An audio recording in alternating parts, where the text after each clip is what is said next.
Well, it's fun, not fun, but it's interesting when when white people tell me that you're so I'm glad that you're saying what you're saying on the subject, because I can't say anything. If I say anything, I'm a racist or I'm a white devil, and it's like, look, man, it ain't any better for me.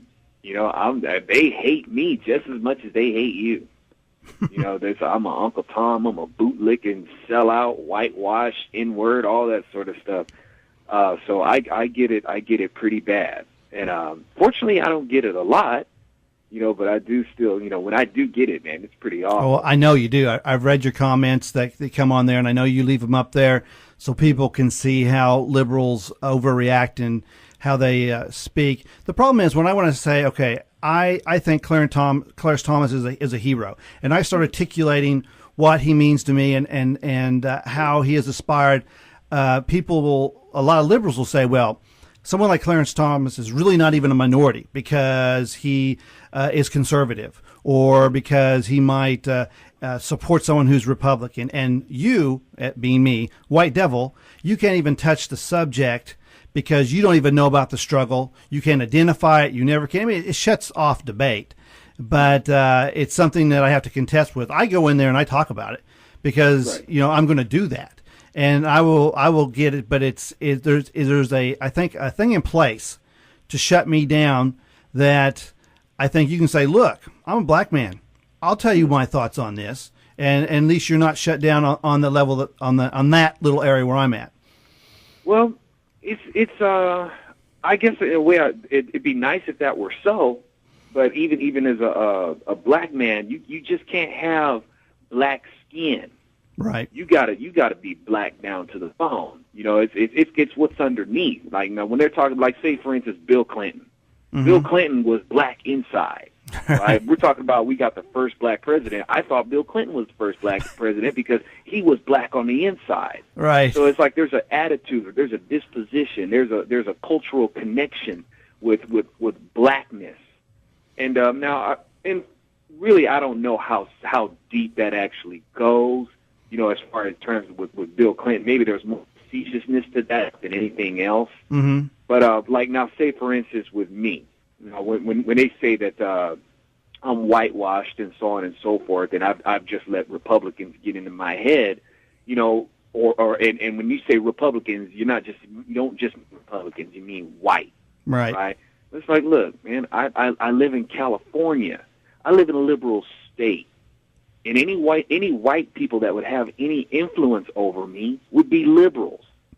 Right. I don't know if you noticed this or not, but I'm not liberal. Right. Which means that no white people have gotten into my head. You know what I'm saying? I think for me, and the policies that I identify with are conservative. And if I look down the road, and a lot of people, they hate to go with labels and so on and so forth. I don't mind if it walks and talks like a duck, it's a duck. Right. I don't mind saying, hey, I believe in cutting taxes. I believe in pro-life. I believe in traditional marriage. I believe if the First Amendment fails to maintain our constitutional republic, we have the Second Amendment to protect it. These are things that I believe. Well, right. Wow, they fall in line with conservative ideas. Well, I guess I'm a conservative. Right. So it's, I don't see, now when I look at those things, those aren't black or white issues. Those are total transcendental. It doesn't matter. Absolutely. And now with in terms of the black community, when we try to, get on into it, right from the get-go, yeah, it's you do get that feedback that you're whitewashed. Yeah, it's unfortunate because when we look at the African American and we look at issues like Proposition 8, the African American community stands up and really champions conservative values in many ways, especially when they're given the chance to vote, and they're just like the American people. We look at traditional marriage, but when I'm thinking of the framing of, especially when we look at Barack Obama, people say that it seems so counter to what people like Martin Luther King talked about. Again, in my opinion, another strong conservative man that said, look, it's the content of your character, not the color of your skin, that makes the difference. And I'm thinking to myself, how is it that we champion and we recognize the achievements of Martin Luther King, but then there's still a framing rampant today that goes away from that. When we look at Barack Obama, they don't say, well, they say, let's celebrate the first black president. Mm-hmm. And I have a problem with that. Not because I have a problem with having a black president, but I keep thinking, man, wouldn't it be great if we followed Martin Luther King's example? How about if we could have a president that we would first celebrate the content of his character? And when you know what? Go ahead. What's sad, man, is I'm sorry, I didn't mean to. I thought you were going to phrase there for a second. Sorry. I just wanted to say, but isn't it sad though, man, that the best messages, of these stars in the black community that have been amongst us, the best messages that they've had have been ignored. That's the sad part, man. Take Jimi Hendrix, for instance. Jimi Hendrix was a patriot. He loved America. He broke his ankle in this country. He was, 154th, 157th Airborne? He was a paratrooper. Jumped out of a plane, broke his ankle for his country. Played the Star-Spangled Banner. All right. Best version of Star-Spangled Banner I've ever heard. I'm with you there. Patriot. I'm with you there. Take James Brown. You ever hear his song, God Bless America? Right.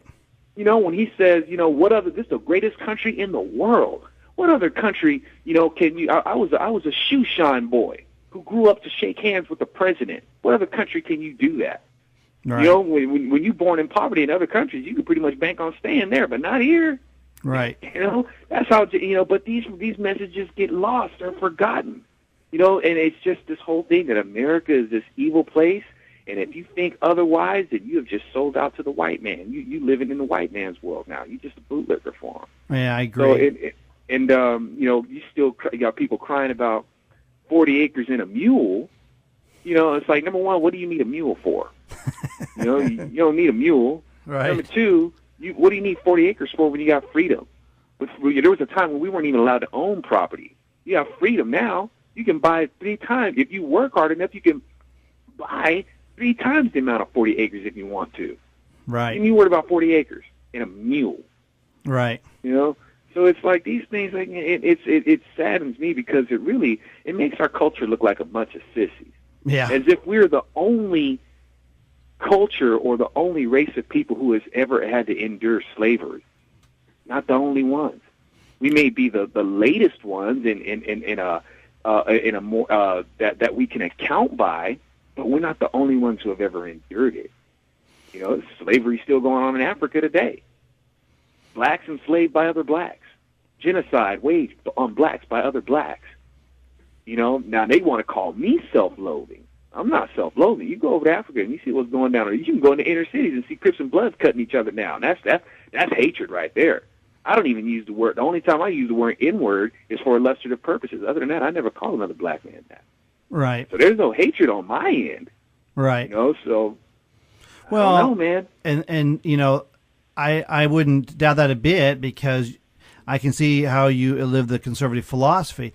And that is the same thing with these people like Martin Luther King, Clarence Thomas, and these other people. These are people that weren't born with a silver spoon in their mouth. These are people that came from meager beginnings that had followed a philosophy that raised them up and they were projected into these positions. And I think you're doing the same thing. I mean, I watch your career growing leaps and bounds, and obviously you have barriers put in in front of you. We all do, and you take the opposition, the derision that liberals attack you with. Sometimes when I hear it coming down, you can see a little jealousy involved in that too. But you're saying something that's against what is the liberal framing of the day.